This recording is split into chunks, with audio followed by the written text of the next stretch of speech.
Ring ring. Kanino bang number to? Sino ba to? Ring ring. Hello? Hello po. Hello. Hello. Sino po to? Sino po to? Miss Garma, kasi hindi ako masyadong natuwa doon sa... Ay, sino po kayo? Saan niyo po nakuha tong number ko? Sino po to? Ay, ako ay si Miss Facilitator. Powerful facilitator. Oh, madam! Napatawag po kayo. Ano po magagawa ko sa inyo? Ay, let's cut the chase. Gusto kong sabihin lang dito na hindi ako natutuwa sa performance mo doon sa iyong appearance. Sinabi ko lang naman po yung totoo. Sinabi ko lang naman po yung totoo. Well, totoo rin na hawak ko ang kinabukasan mo. At ng anak mo. Okay. Ano po?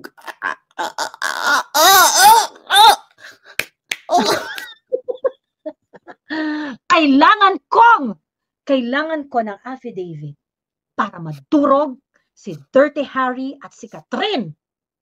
Ano naman po sa akin dyan, madam? Well, let us say na I can pull strings at pwede nating patanggal ang cancellation ng visa mo. Okay. And ano pa? Ano pa? Yun lang, madam. So, gagamitin niyo ako, gamitan tayo, tapos yun lang ang ibibigay niyo sa akin. Ano pa ibibigay niyo sa akin? Bakit hindi? Kung magagamit natin ng isa't isa, everybody happy, then bakit? So, ano ibibigay niyo sa akin maliban sa visa? Ganun lang? Visa lang? Magsisimula ka ng buhay doon. Ganon. Okay. Magkano naman ang lagay? Oh. Ano ba ang lagay natin dyan? 20 million, sapat na ba yun? Pesos? Kakaloka pesos? US? Panimula? Ano kayo? Ano gagawin ko? Maghuhugas ako ng plato sa Amerika? Gaga ka ba? Ano na, 20 million US dollars. Okay na yan. Okay, sige po. Isang lotto winning. Okay. Fine. Thank you.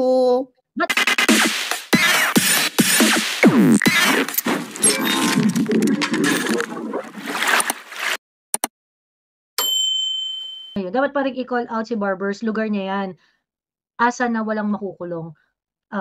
Yun nga, kaya sabi ko, whether pinupolitika si Barbers dyan, kasi merong mga nagsasabi sa akin na, ang tawag dito na, grabe rin daw kasi ang politika dyan sa Surigao, ganyan-ganyan. So, baka raw hindi, tapos kino-question yung integrity ng Surigao Media, yung Facebook page, kino-question yung integrity noon, ganyan-ganyan. And sabi ko kasi, well, kailangan i-explain ni Barbers, kailangan niya mag-react. Diba? Kailangan niya magpaliwanag. Ang serious nun eh. Ang serious ng allegation na yun. Like for example, yung sinasabi na yung nagsesession yung may drug party dun sa hotel, tapos naka-charge sa Office of Provincial Government ng Surigao. Diba? Saka may mga pangalan yung nahuli. Pwede naman i-trace yung kung konektado ba sa ano. Nagtatrabaho ba sila sa ano? Provincial ng... Verifiable, ano? Verifiable because of the details provided. Ayun. Nanood ako live ni Attorney Sal Panelo kanina. Ayaw daw niya yung Mr. ni Cardema. Nabudol din daw siya doon. Si Ronald Cardema.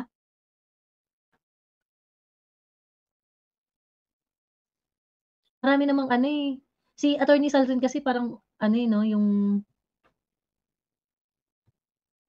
wala na rin siyang, yung siguro kasi matanda na rin at saka yung wala na rin talagang pakialam sa sinasabi. Yung I don't give a fuck stage na rin si Attorney Sal. Aliw na aliw siya sa magti-TikTok. Lagi siyang live. Pinapanood ko. Pero hindi ko lang mapapanood ng buo. Ayun. Kapatid po iyon at hindi mister. Hindi, asawa niya yun.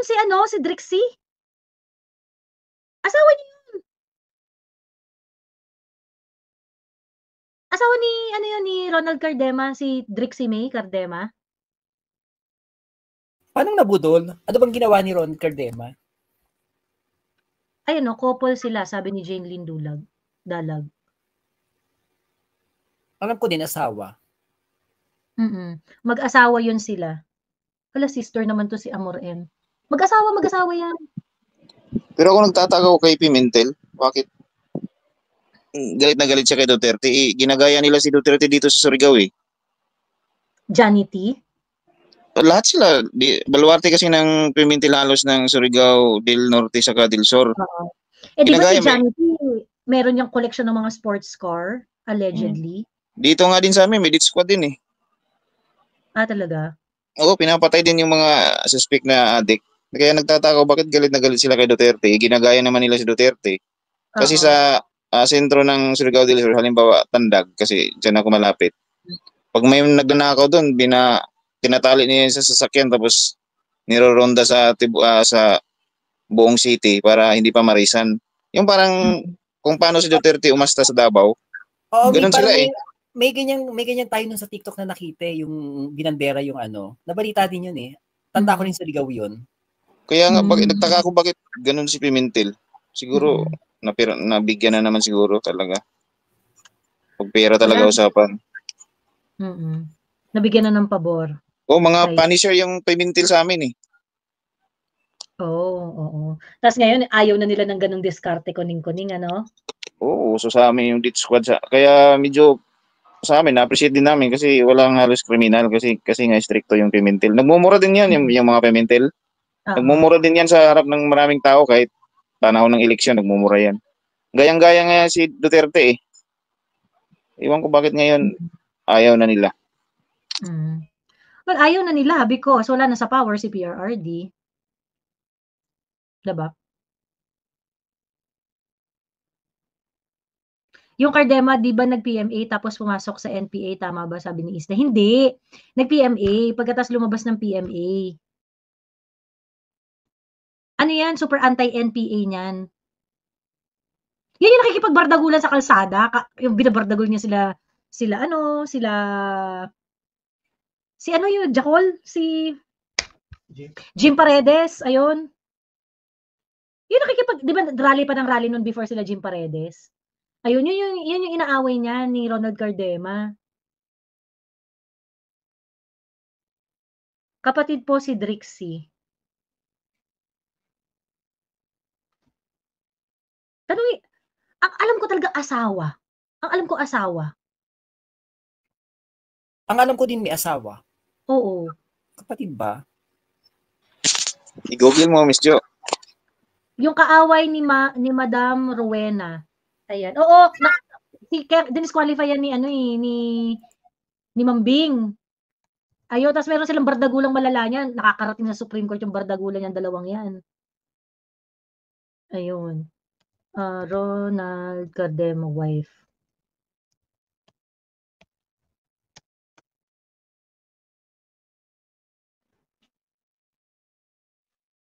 Hanapin mo na nga, Mami Joey. Ang asawa niya ay si Ducel Marie. Ayun nga, Drixie Marie. Di ba Drixie Marie siya? Ducel Marie Suarez.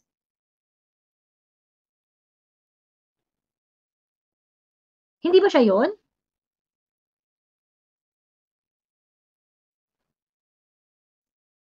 Ayun o, Ducel Cardema, the wife of Ronald Cardema, takes oath as the representative of the controversial Duterte Youth Party list. Asawa siya. Ayun, asawa nga.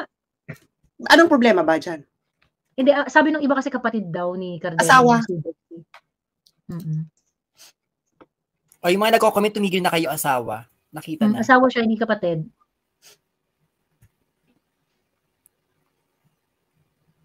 Kaya lang bakit ayaw ni Attorney Sal kay Marami namang ayaw si Attorney Sal. At saka talaga si Attorney Sal, yung taklesa talaga, yung parang pagka hindi niya bet. Pero sasabihin niya talaga. Di ba hindi rin niya bet si Attorney Harry Roque? Oo, di ba? Nagbabardagulo yung dalawa na yung publicly talaga. Ayun. Miss Joey, after nyo sabi ni Sas, nood tayo ng best trending video sa TikTok. O sige, wait lang. May tanong ko lang, mahiwagaan ako kay Garma. Kasi remember, di ba, nung meron siyang parang ini-implicate na kasamahan. Ang sagot ng kasamahan niya, ang comment is, naiintindihan ko siya, naawa ko sa kanya, sa anak niya. Kasi eventually, itong si Garma, pumunta sa US kasama yung anak niya. So parang, anong meron kay Garma? Di ba? Ang meron kay Garma, remember si Garma, nung nag-appear yan sa Quadcom, di ba nagsalita agad yan eh. Nung sumunod na appearance niya sa Quadcom, yung umiiyak-iyak na siya, ini-implicate niya na si PRRD doon sa reward system. Actually, yung iyak ni Garma sa yung iyak ni Garma doon sa appearance niya, may something. Hindi siya iyak talaga. na hindi siya iyak na parang Gusto naiyak ako magsabi ng kasi nagsasabi totoo. na ako ng totoo. Parang ganun. Oo. Parang iyak na kakaiba. Iyak na, pasensya na, kailangan kong gawin 'to. Parang Yun. iyak na takot. Oo, yun. At eto nga, nung sa Senate hearing ng budget ng Bureau of Immigration, naitanong kung bakit nakatakas si Garma. At ang sabi ng immigration ay, alam po namin na papunta siya ng US. Kaso wala namang whole departure order. Wait, hindi nga siya Or- pwede makalagpas kung hindi valid ang visa niya dahil chine-check niyo yun eh. Exactly. Actually, And I valid think, daw. Hindi ba chine-check yun? Di ba chine-check yun sa ano? Sa lang, oo. kapalis pala ng Pilipinas? Valid daw eh. Ang nag-invalidate daw yung mismong US government pagdating doon. Oh, edi kung valid, paano ka bigla na-cancel ng visa? Ang weird. Ang weird nga. Di ba? So may ano yung churi namin, churi na. Yung churi. Game. Ikaw, Miss Facilitator, tawagan mo ako. Hello. Mag-ring naman muna. Ano mag-ring? Alam ko kasi may telepathy yung ano natin. Miss, sandali. Alam mo Hi, Miss Facilitator. Hello. Oh, hi. Hello. Kailan ang flight mo? Anong flight? Nandito na po ako sa US. Nakaalis na ako ng Pilipinas. Oh, nandiyan ka na sa US? Yes. Teka, kailangan mong bumalik. Ha? Kapag darating ko lang. Ay, well, kasi may mga pangyayari pa dito. Hindi ka po pwedeng wala dito. Meron ka pa tayong mga kailangan i-follow up at yung yung kwento mo kailangan natin pagtibayin 'yan. So hindi ka pa po pwedeng umalis, balik ka muna. Ay, hindi ganoon ang usapan natin, Miss Facilitator, ha? Well, ang usapan natin pagkatapos ng testimony ko, bibigyan niyo ako ng pwede akong maging resident sa US, and then I'll be provided for life. And nagawa ko ng testimony ko, Miss Facilitator. Nako, tandaan mo ha, pag hindi ka makikiko-operate, ang kaso sa iyo, murder. Pwede ka namin pabalik dito sa Pilipinas sa ayaw mo at sa gusto. Noon, Hello. Actually, ayan, nung napanood ko yan, isa lang pumasok sa utak ko. Si Facilitator talaga. Siya talaga parang, ay puta ina, sabi kong ganun, mukhang yung mga gantong galawan doon ni Galema, ay ni ano. Yun. Ayun. Ako tingin ko yun nga, may naipangako dito kay Garma in exchange of the affidavit. Pagkatapos, after nun, siguro, syempre, police to si Garma, i-insure niyan, di ba? Kapag kami pangako, kailangan, so kung ganyan ang gagawin ko, okay na ako makakaalis. Di ba? Yung mga ganon. Di ba? Dapat yung prologue ni Facilitator at saka ni Garma, SAS. Dapat yung yung during the quad hearing. Anong during the quad hearing? Ayan. During the quad hearing, yung bago ka pa pumunta ng US, yung bago ka pa mag-testify. Okay. So nag-testify na ako. First testification. Bago pa lang. After nung first hearing, ayaw mo magsalita. Okay. Ring. Kanino bang number to? Sino ba to? Ring. Hello po. Hello. Sino po to? Miss Garma, kasi hindi ako masyadong natuwa doon sa... Ay, sino po kayo? Saan niyo po nakuha tong number ko? Sino po to? I see Miss Facilitator. Powerful facilitator. Oh, madam! Napatawag po kayo. Ano po magagawa ko sa inyo? Ay, let's cut the chase. Gusto kong sabihin lang dito na hindi ako natutuwa sa performance mo doon sa iyong appearance. Sinabi ko lang naman po yung totoo. Sinabi ko lang naman po yung totoo. Well, totoo rin na hawak ko ang kinabukasan mo at ng anak mo. Okay. Ano po?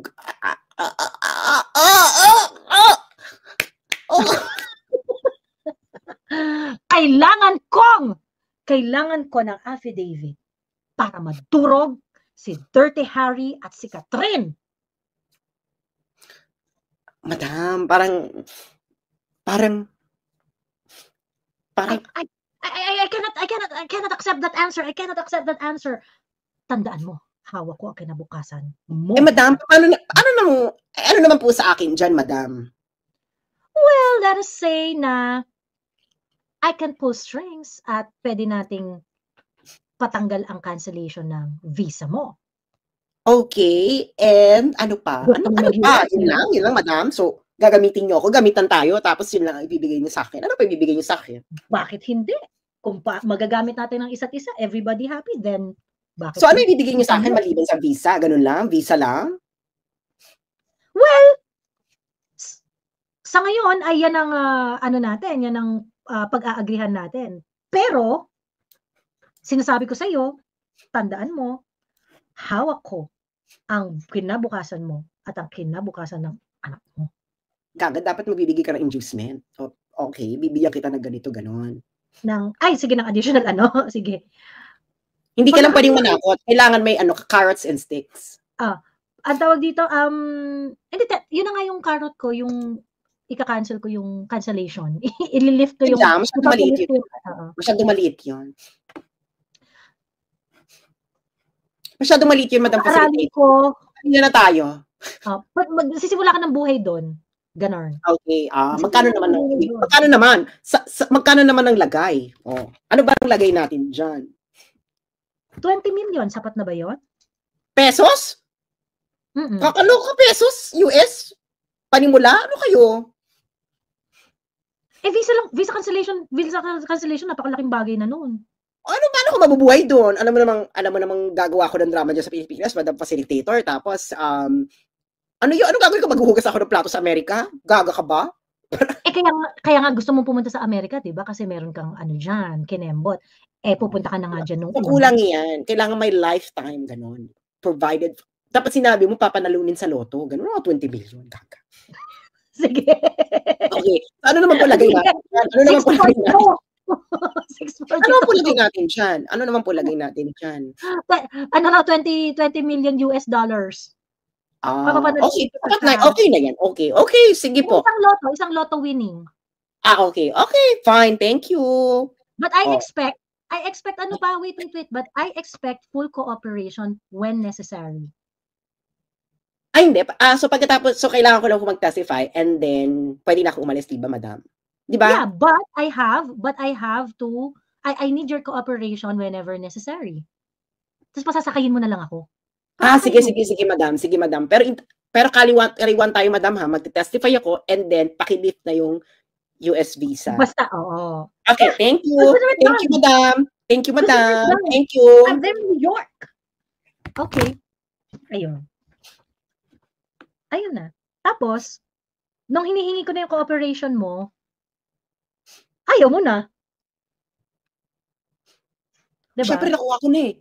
Nakadagpas na ako ng border control. Ikaw ba naman, nakalampas ka na ng border control. Babalik. Nakaalis ka na sa impyerno, babalik ka pa ba? Correct. Kaya ang malaking tanong, pag nandun siya, kasuhan nyo, kailangan nyo siyang i-extradite. Parang, Andy Bautista.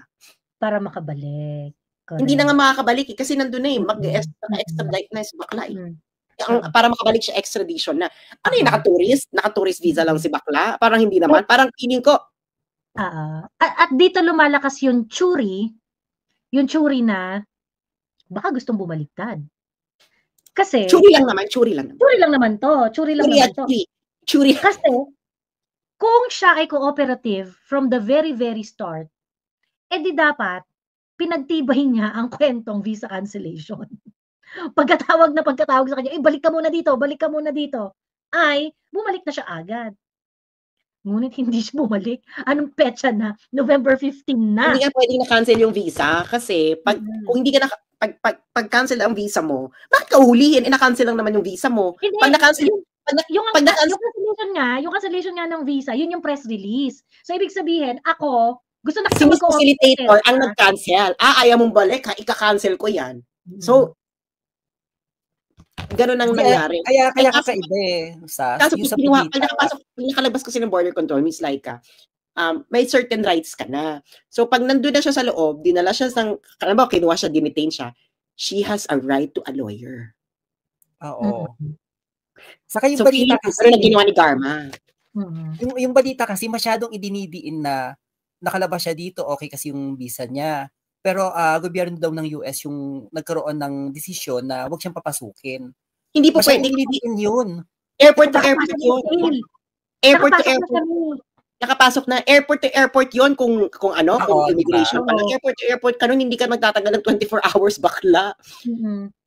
Dapat ibalik ka. Bumalik ka sa Pilipinas. So, ang ano ko lang doon, bakit masyadong emphasize na wala tayong magagawa kasi desisyon ng US government yung ganyan. Parang, bakit masyadong emphasize? Wala yon, hindi yun totoo. Diba? Kasi airport to airport. Press release lang talaga yung visa cancellation. Press release, okay ang visa niya. Nasa US na siya, okay na ang visa niya. Hindi siya mapabalik. Kasi nga, baka nag-lawyer up na. Alam mo, Mi, kasi tingin ko kinakabahan din sila gawa ni Pajarillo. Ano? Si Pajarillo, tama, Pajarillo, di ba? Yung Pajarillo. yung isang nag-testify din na parang, di ba? Yung talagang nagkaroon siya ng bayag na pinaglaban niya yung totoo. At di ba natanong din siya, in-implicate din siya ni Garma. Tapos hindi siya nagsabi ng masama against Garma. Di ba? So parang tingin ko natatakot sila na baka mamaya tong si Garma mapag-isip-isip din yung ginawa niya biglang bumaliktad. Carlito Pajarillo yan. Ayun, Grijaldo pala, Grijaldo. Grijaldo. Si Colonel Grijaldo. Oo. Di ba kung kasi si Garma, mahihirapan na siya. Kapag may mga kasamahan siya na bumaliktad, yung hindi nag-ano, no? Yung hindi sinasabi niya, mahihirapan siya. Ayun. Tsaka parang nagsabi na kasi sila na, bakit naipit kasi siya, di ba? Oo. Saka, hindi yung mga kasamahan niya na ini-implicate niya, ano masasabi niyo tungkol kay Garma? Idinadawit kay ni Garma. Ang sagot nila is, naawa po kami kay Garma saka sa anak niya. Parang, bakit kasama yung anak niya? Di ba? May dirt sila kay Garma. Kaya napa-agree nila si Garma na mag-issue ng affidavit. Si Garma, syempre, police yan, magaling yan sa negotiation or ano. So, in-ensure niya na if magbibigay siya ng something, kaliwaan tayo. So, nagkaliwaan na at yung pinaka-immediate is yung i-lift yung cancellation ng visa niya. So, the earliest opportunity. Kasi, nasa detention siya up until November 5 November 5, tapos November 7, nakapunta ka na agad ng Amerika. Hindi ka man lang na-hold departure order. Wala ka man lang lookout bulletin. Samantalang, ang ibinibintang kay Garma ay pinapatay niya yung PCSO chair. Ganun kabigat yung kaso na binibintang sa kanya. OVP, yung mga taga-OVP, ang pinag-uusapan budget utilization, tangina may lookout order. Tapos ito pinagbibintangan mo na pumatay ng isang government official na sobrang taas ang level. Walang lookout bulletin. So, yan yung parang nagpapatibay dun sa Churi na na may concession to. May concession yan na malamang. So, yun. So, ngayon, kung nag-lawyer up si Garma, ibig sabihin, hindi talaga siya masaya dun sa ginawa niya. Hindi talaga siya masaya doon sa ginawa niya. At ayaw niya nang bumalik ng Pilipinas at magpakalat pa uli ng... Hindi ako naman kasi, kung ikaw naninindigan ka na mali yung nangyari, totoo yung sinasabi mo, why you know what, you cannot bribe the truth. It's necessary to flee, diba? You don't need to bribe the truth. The truth doesn't need to be bribed in order to be said. Alam mo yon. Ngayon, kanino ka natatakot? Alam mo natatakot ka kay Duterte? Paano mo magagawa sa Inidigo? Yung may hawak ng... It doesn't make any sense. Kaya nga, di ba si Asherto, sabi niya, gusto po akong papatay ni Digo. Sabi ni Digo, ba't buhay ka pa? Ba't buhay ka pa? By the way, yung Asherto na yan, may kaso yan, may standing warrant yung... Meron siyang alias warrant. Di ba sabi niya ng PNP? Meron po si Kibuloy na alias warrant na kahit saan pwede siyang arestuhin. Meron. Di ba? So, di ba hindi natuloy yung ni Asherto? Yung pag-entertain sa kanya sa Kasi lalabas yun kaya ka naman nandyan, may warrant of arrest ka, isisihin. Tapos sinabi ni si Trillanes mo, pinagtanggol, si Asherto pa yung kinasuhan, ganyan. Hala, Una-una, siya yung tinuturo ni na may-ari ng shabu Siya yung tinuturo ni Guban na may-ari ng shabu doon sa magnetic lifter. Siya yung smuggler ng shabu. Diba? Tas yan yung witness ng yan yung witness ng Quadcom, pinagloloko tayo. Ayan, kaya nga di umattend si Garma sa Senate hearing kasi on the way to US na, sabi ni Rhea. Yung Senate hearing 28 October 28, nagpunta siya sa US November 7. So, hindi siya magpapakita sa Senate. Kasi, I don't think, kaya niyang panindigan yung, si Bato yung magtatanong sa kanya dun eh. I don't think kakayanin niya magsinungaling sa harap ni Bato. Ayun. Diba? Ang trying hard ni Trillanes, no? Talagang pilit niyang binubuhay yung kanyang career. Ay nako, Trillanes, Mama Lenny nga, hindi laglag ka, di ba? Kasi nakakasira sa imahe niya. Remember? Suicidal daw anak niya, kaya ayaw na magpakulong, kaya siguro napilitin na po yun ng affidavit, sabi ni Amy Rodriguez. Well, si Ma'am Joey, kakasuhan na si Trililing, sabi ni Jane Lynn Dalag.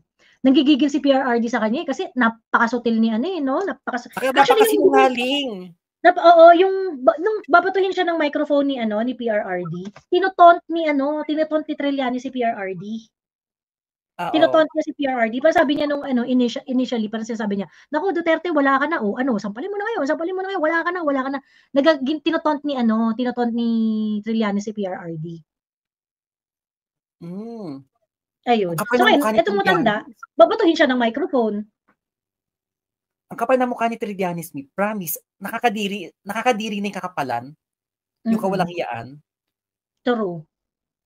Tapos ang sinasabi niya, Diyos ko po, wala mo na, case build up, nasa case build up phase pa lang daw. Parang putang ina, if it's taking you 8 years to build up a case, ibig sabihin wala kang kaso. 'Di ba? Ibig sabihin wala kang kaso, tang ina. Baka lang yan nung unang lumabas na may si Duterte, ang kanyang ebidensya nasa Excel, naka-Excel. Oo. Pagkatapos sa sinasabi niya ay si yung Katarman, ay Karandang yung nagbigay ng mga data niya na galing daw sa AMLAC. Kasi ako tingin ko kung ano man yung nandun sa bank account niya, kasi transaction lang yun eh. Transaction lang yun. Tingin ko lang naman to. Di ba ang claim ni Trillanes, meron siyang nakuha yung mga bank records, yung transaction, tapos sa BPI kinembot, ganyan-ganyan. Yung AMLAC kasi, kapag meron yung transaction, and if the transaction is coming from a politically inclined individual, naka-flag yun agad. Antemano, ititreat yun as suspicious transaction. Ganon. Just parang standard procedure lang, SOP yun. So sa lahat yun ng PIP, sa lahat ng politically inclined personnel. Ayun. So automatic yun naka-flag. Basta lumabas ang pangalan mo, automatic yun naka-flag. So whether in active service or dati ka pang politician. So pagka merong malaking pera yan na pumapasok sa bank account mo or lumalabas sa bank account mo, naka-flag yun. However, pag hindi siya nag-ripen into politically exposed, sorry. Politically exposed person. Thank you, MM. Nakalimutan ko na. Ayun, politically exposed. Yes. Politically exposed person. So kapag hindi yun pagka kunwari, merong transaction, automatic yun i-report mo yun sa AMLA bilang suspicious transaction. So kapag kunwari na-explain naman or whatnot, ganyan, hindi okay na yun, hindi na yun magra-ripen into anything na kailangan pa ng further investigation, ganon. So ngayon, maaari na merong talagang mga bank transaction. Hindi naman nakalagay doon yung balance di ba? Hindi naman nakalagay yung balance. Transaction siya doon sa doon sa bank accounts. Lumalabas, pumapasok, parang ganon. It doesn't mean anything, sa totoo lang. Wala naman talaga siyang ibig sabihin. Ngayon, yung si Karandang tinanggal. Kasi yung Karandang yung nag-obtain ng mga data na yon. Yung pag-obtain na yon ng data ni Karandang, kasi eventually itong Karandang natanggal sa trabaho to Natanggal sa trabaho. Yung and I think someone from AMLC should also be, well, sabagay, kasi kung order yun ng ombudsman, Wala man silang choice kundi ibigay yun. Pero, yung pag-obtain ng mga information na yon at napunta sa kamay ni Trillanes, sobrang bawal nun.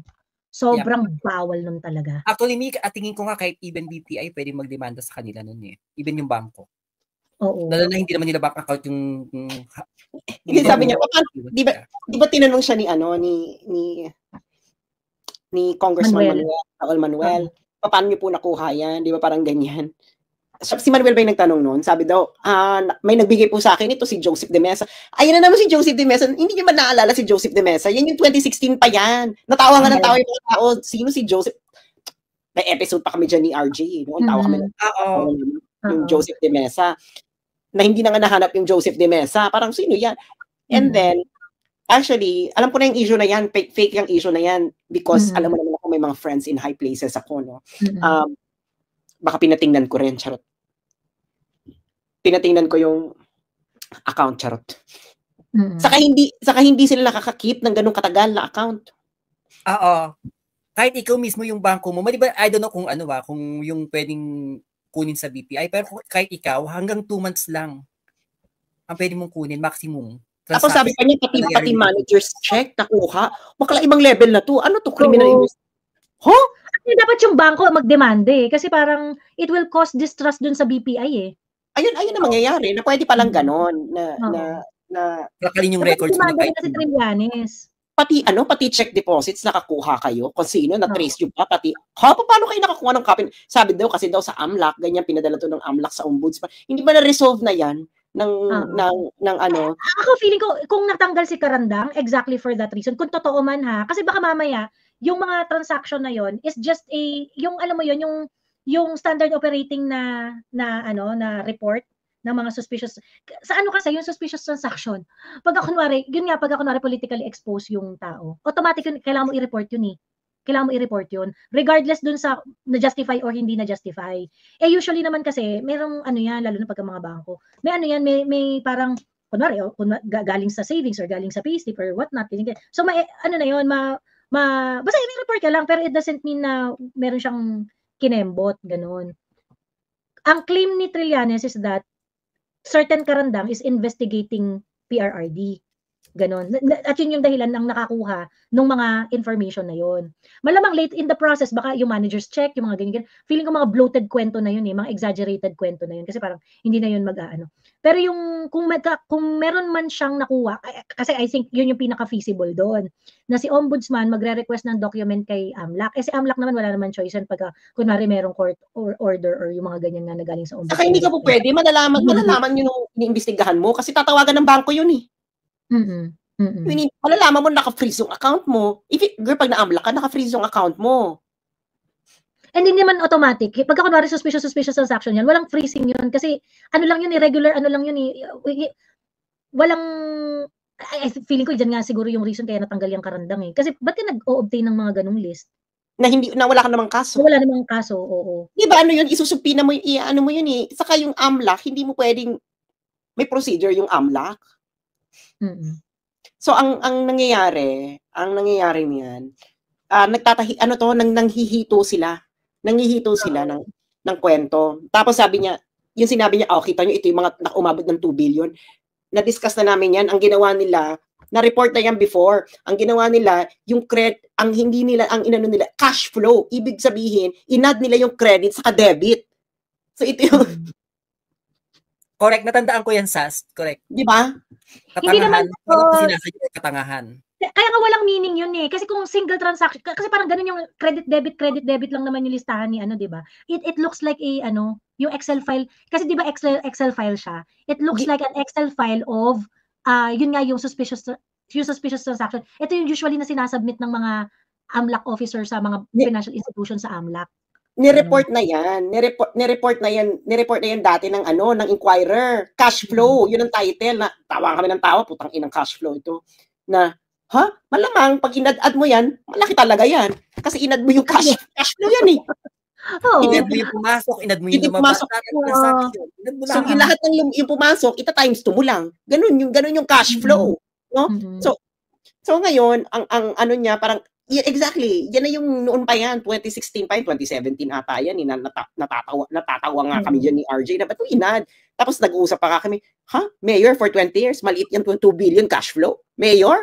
So parang ang nakakatawa niyan, ito, drug money po ito. Tapos sabi pa ni Manuel, tiningnan niyo po ba yung iba diyang transaction na hindi drug money? Bakla hindi ka na po pwede. Lahat ng transaction titingnan mo yung bangko. Anong kaso? Dahil gusto mo lang makita yung kung saan nanggagaling yung pera na pumapasok sa bangko ni Duterte. What kind of investigation is that?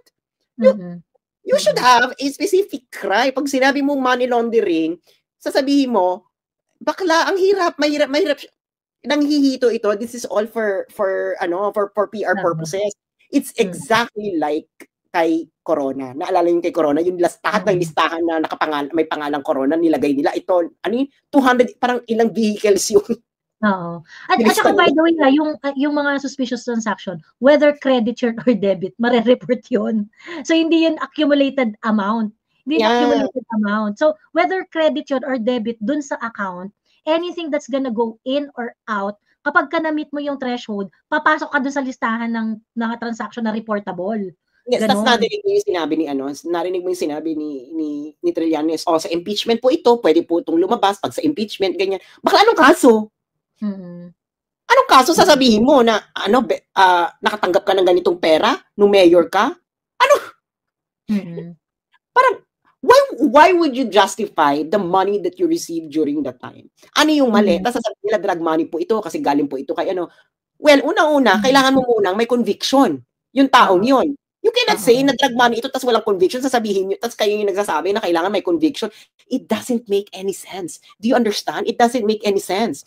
Na, kaya hindi mo ito ma-justify, so drug money ito. What the fuck? Parang tanga no?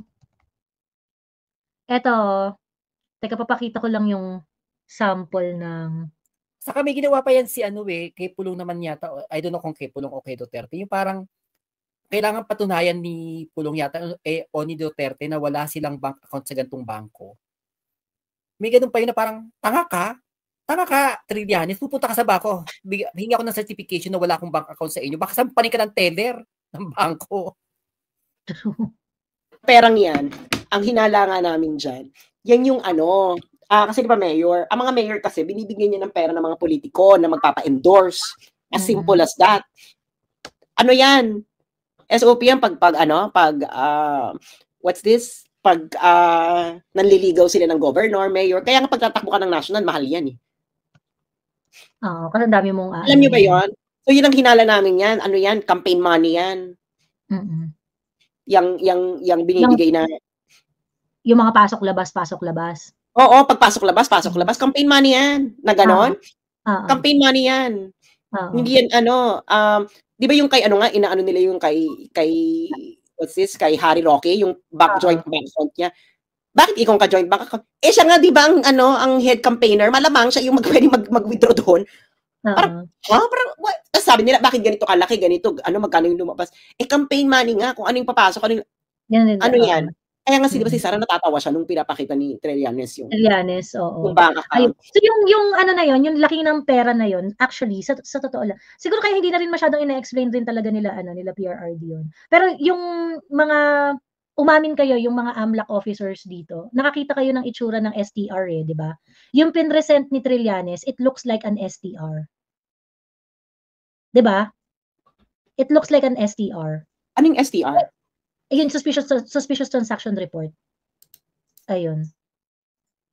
Tapos dito si Pandora. So si Alice Go, sabi ni si Pandora, so si Alice Go, okay kayo sa kanya. Wala kami pakialam kay Alice Go. Wala kami. Pandora, pagka digress sa issue, kailangan aakyat ha. Ayun. Gusto mo pala i-discuss si Alice Go. Issue mo pala yan. I-discuss mo. Wala kami pakialam kay Alice Go. Alam namin yung away dyan kina Alice Go. Away yan ng mga mafia. Pero, ayun. So kung meron mang parang laman yung sinasabi ni Trillanes, yun lang. Kaso nga lang, yung suspicious transaction, wala namang meaning yun eh. Wala namang meaning yun kapag kunwari, Saka hindi ka po pwede. Bank secrecy law nga yan. Na nakuha mo yung manager's check tapos na-trace mo sa isa pa. Gaga ka ba? Kaya nga sa Globe, naka ano yung pangalan, hindi mo makikita kung kanino nang galing. Yung number lang, hindi mo makikita yung pangalan. Kasi nga may bank secrecy law. Kahit sa bangko mo, di ba? Hindi mo makikita yung pangalan. Account number lang. Kasi may bank secrecy law. Ganun ka strict yung bank secrecy law. Pwede ka nga mag-transfer ng pera na account number lang na wala yung pangalan. Bank secrecy law. Sa STR kasi naka-disclose yun. Doon. Pero the thing is, there are certain conditions kung bakit ka i-reveal. Girl, ano yun? Ginawa mo yung AMLAC? Pwede mong pa-imbestigahan kahit kanino? For what? Yun nga, kaya nga natanggal yung karandang eh. Kaya na-fire yung karandang. Kasi baka mamaya gumagawa ng investigasyon, under the guise of investigation, inobtain yung document na yun. So ngayon, if you're going to do that, that's really in excess of your authority. Hindi mo talaga po pwedeng gawin yun. So probably, that's the reason why natanggal. Kasi inimbestigahan yung karandang eh. Yung taga-ombudsman na nag-iimbestiga daw. Ayun. Sabi ni Marcelo, yung STR, may remarks na nilalagay doon. Ask mo depositor, ano source of funds plus docs if necessary. Correct. Ngayon, kapag sinubmit mo yon, pagkatas meron kang mga remarks doon, at justified yung transaction, hindi napapansinin yun sa AMLAC. Okay na yun. Okay na yun. Kaya nga sasabi ko, actually wala naman yan, lalo na kapag kunwari, nalagay mo na doon sa remarks na, ito yung ginawa namin to verify yung source ng funds. Ganun.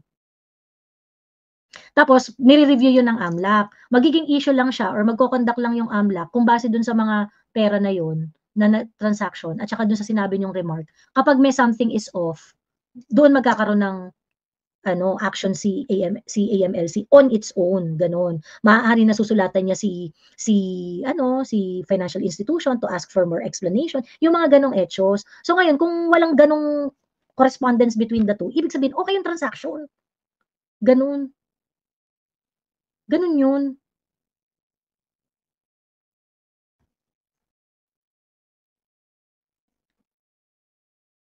Bakit po hingi sila ng waiver kung may AMLAC report na? Ma'am Cora, yung AMLAC report, highly confidential po yun. Highly confidential po yun. Super highly confidential. Hindi yun po pwede na ma-disclose actually. Actually, inuulit lang naman ni Trillanes yung lahat ng accusations ngayon, inuulit lang nung panahon ng 2016 to 2022. Pati yung shabu-shabu shipment. Di ba umapir pa nga yan si Pulong saka si Pulong saka yung asawa ni Sara sa Senate noon? Do you remember? Hinarap nila si Trillanes, pinapahubad pa nga ni Trillanes si Pulong para makita yung dragon tattoo. Ito yung sabi ni Oo. Sabi ko, kung highly confidential, bakit may record si Trillanes? Ayun nga. Ito nga yung tingin ko. Di ba may record si Trillanes? Ang claim ni Trillanes, someone gave it to him. Wala siyang record. Para masabi mong may record siya, sasabihin mo authentic yun. Authentic ba? Na-authenticate. Oo, hindi pa natin alam kung authentic yun. Kahit ako, pwede kong gumawa ngayon, pangalan mo It's Sylvie. Ito ka, ito, bangko mo. Alam ba, makakuha ko ng bank account mo, gagawin ko yun. Excel nga lang, hindi ko nilabas yan. And si Duterte, itong mga Duterte, malamang may mga politikong alam yung bank account nila. Kasi nga sinasabi ko nga sa inyo, pag mga campaign funds, ganun yung teka lang Sasa. Ang claim kasi ni Trillanes, di ba, pinresent niya yung data niya. Yung data niya, naka-Excel file. Okay, ang sabi niya, pakidagdagan na lang if I miss anything do sa details. Ang claim ni Trillanes, binigay sa kanya, someone gave yung Excel file sa kanya, yung data na yun sa kanya. Binigay sa kanya nung election, 2016. Naalala nyo yan. Ang niya, may drama-drama pa yan, na ito yung bank account number. Ngayon, ginawa niya ng issue, propaganda. Ang ginawa ng mga yellow noon, nag-deposit sila sa account na yon. Totoo nga. Kaya nga, di ba sinabi ni Trillanes na totoo nga may bank account, ganyan. Tapos, naman ngayon kung totoo yung bank account. So, hinihito. Totoo yung bank account. Nagigets yung leap of logic. Sabi niya, totoo yung bank account. Therefore, totoo itong amount dito sa Excel sheet niya. Do you see the jump of logic? Hindi. Walang connection. Walang connection. Hindi totoo yung bank account. Kahit naman ako, pag nakuha ko yung bank account ni Joey, sabihin ko, ito, ito yung bank account ni Joey, tapos ito yung mga nakalagay. Tapos sasabihin ko kay Miss Laika, Miss Laika, mag-deposit ka. Kita nyo, totoo itong bank account na to kasi nakapag-deposit si Miss Laika ng pera. Ganun lang kasimple. Kaya nga ang ina-explain ko is yung kung meron mang hawak itong si Trillanes, yung sinasabi niya na nakakuha siya ng file. Kasi di ba naka-Excel file. Pagkatapos yung mga information kasi dun sa Excel file niya mukha siyang format ng STR reporting. Yung ng ST reporting. Ngayon, yung ST reporting na yun, ang sabi niya, someone gave it to him. Pagkatapos, ang claim ni Trillanes is that merong nag-iimbestiga kasi sa ombudsman. Yun daw ang nag-obtain ng data na yun. Pagkatapos yung data na yun, naipasa lang sa kanya. Tapos eventually, yung taga-ombudsman na yun, yung karandang daw na yun na nag-iimbestiga, ay hindi na nakumpleto ang kanyang investigasyon dahil ito ay natanggal na sa pwesto, na fire na yung tao na yun. Ang problem kasi, ako feeling ko kung meron mang credibility yung kwento ni Trillanes, I think all he had is an STR. But an STR cannot really give you it doesn't really mean anything. First and foremost, you're not supposed to have a copy of that. So kung kunwari, nakarating yan sa'yo at nag-leak yan from an investigation of a government person, talagang mapafire yung government person na yun. Kasi kung nag-i-investigate ka dyan, putang ina, bakit nag-leak yung document mo? Diba? Ba't nag-leak yan? Highly confidential. Hindi yun dapat na nagli-leak. So ngayon, kung nakarating yun kay Trillanes as he claimed, and ako feeling ko fitting lang talaga na tinanggal yung karandang na yun. Kasi kung totoo man na napunta yun kay Trillanes, and for me, it looks like an STR format dahil Excel file Excel file, tapos meron mga data na usually yung data na yun naman talaga yung nasa loob ng mga ganong klaseng reporting. Akala nila they have something already. But it doesn't really mean anything. Kasi kagaya nga ng sinabi ko kanina, automatic kasi yun, SOP yun, kumbaga part ng standard operating procedure yun, na kapag ka merong politically exposed, kasama talaga siya sa report. But kapag pag hindi nagkaroon ng back and forth yan, so ibig sabihin, normal transaction yan. Ganon. Yun yung hindi ma-explain ni Trillanes kasi siguro hindi naman niya alam yung procedure dyan sa AMLA. Kaya siya nagagaganon. But anyway, ayun, siguro nakita nga nila dahil nga yung kasama naman talaga yung account number doon. Tinry nila mag-deposit and when they found out that the account is true, they made outrageous conclusions na on the whatever document that they have. Ang ano ba yung date nun? Kasi yung date nun malapit sa election eh. Kaya very likely nga na ganun. Kasi usually kasi di ba close na yung account na yon? Usually ang mga politiko nag-open sila ng bank account exclusively for campaign purposes. Doon pumapasok yung campaign funds. Ganun talaga ang campaign funds. Labasan yun. Lumalapasok Sammy Uy, hindi Jimmy Uy. Sammy Uy is a businessman in Davao. Lahat ng binanggit niya doon mga businessman in Davao, mga businessman naman sa Davao ang karamihan ng campaign funders nila eh. Ang simple as that. Yung sa Davao, lahat sila gusto sila ng mga businessman kasi nga they kept the peace and order in Davao. If peace order is good, business is good. Alam mo yon? So tas ano rin yun, contribution din yun ng mga political parties. Kasi pagkakatakbo ka, makakatanggap ka rin sa political party ng campaign funds. So, hindi malayo na pagkakaroon sila ng maliit nga yun. Sinong maniniwala? Meron dun ang pinakamalaking halang dun na isang pasok, 10 million ata or something like that. 10 million? Bribery for drogay? Sira ulo ka ba? Sinong politiko ang gusto tatanggap ng 10 million na bribery for drogay? Oo. 10 million? Cheap naman nun. Ang cheap naman nila. Ang cheap naman ng pamilyang to. Magnanakaw ka na nga lang, ang cheap. Tapos may paper trail. Sira ulo. Tas ang reasoning ni Trillanes, siguro, feeling nila hindi ito makikita, kaya ganito sila ganito sila kalakas ang loob na papasok pa sa bangko. Bex, it doesn't make any sense.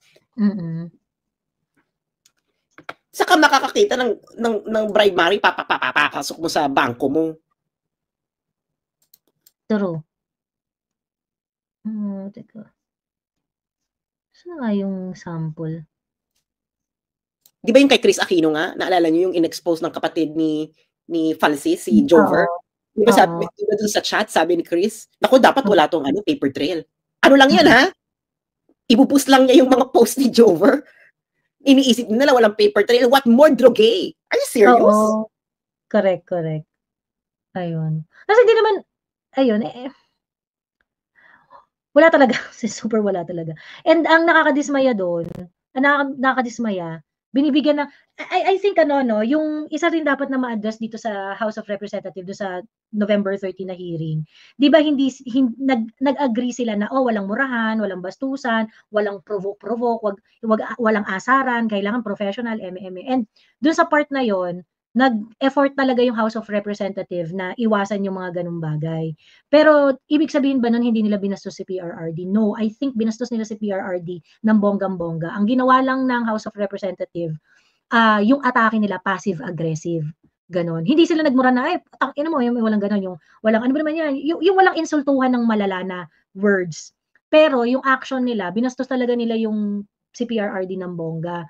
One, yung pinagtabi nila si De Lima at saka si PRRD, at si Trillanes. Yan yung pinalibutan talaga si PRRD ng mga kaaway niya. Yon, talagang talagang alam mo na talaga they are really not they are up to something stupid ganon.